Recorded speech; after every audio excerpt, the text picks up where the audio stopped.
కూటమి ప్రభుత్వం ఎన్నికలకు ముందు 147 హామీలు సూపర్ 6 పథకాలు ఇస్తానని ప్రజల్ని నమ్మించి అధికారంలోకి వచ్చి ఏడాది అవుతున్నా ఒక్క పథకం కూడా అమలు చేయకుండా ప్రజలకు వెన్నుపోటు పొడిచిన కూటమి పాలనను నిలదీస్తూ జగన్మోహన్ రెడ్డి పిలుపు మేరకు నేడు కాసు మహేశ్వర్ రెడ్డి ఆధ్వర్యంలో వైఎస్ఆర్ కాంగ్రెస్ పార్టీ కార్యకర్తలు నాయకులు అభిమానులతో కలిసి పిడుగురాళ్ల పట్టణంలోని వైఎస్ఆర్సీపీ కార్యాలయం నుంచి పట్టణ మున్సిపల్ కార్యాలయం వరకు వెన్నుపోటు దినోత్సవ నిరసన ర్యాలీ చేసి అనంతరం బహిరంగ సమావేశంలో కూటమి ప్రభుత్వం చేసిన మోసాలను ప్రశ్నించారు.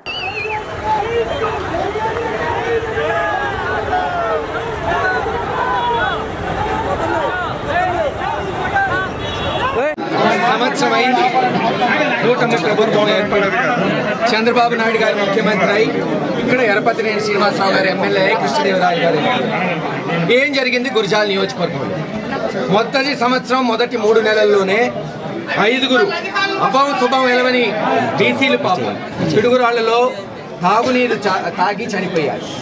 అలాగే దాచేపల్లిలో 2 7గురు కూడా డయేరియా వచ్చి చనిపోయారు. వాళ్ళు చనిపోయింది విషం తాగో పురుగుల మందు తాగో లేదు కల్తీ సారో తాగో కాదు, స్వచ్ఛమైన మంచినీళ్లు తాగి.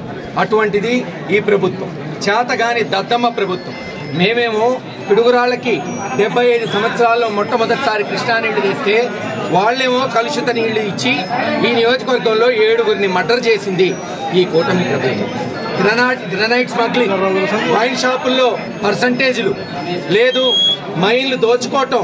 చివరికి ఎంత దారుణం అంటే జగన్మోహన్ రెడ్డి గారి నాయకత్వంలో ఊరికొక సచివాలయం వీధికొక సచివాలయం పెడితే ఈరోజు వాళ్ళు వీధికి ఒక పేకాట పెట్టి ఆడిపిస్తున్నారు తెలుగుదేశం నాయకులు.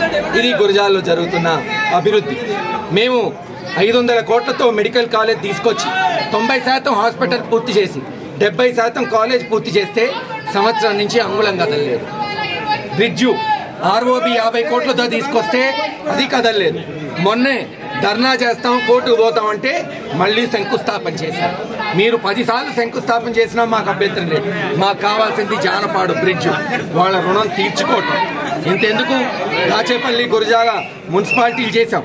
దాచేపల్లి గురజాలకి 400 కోట్లతో హైవే తీసుకొచ్చాం.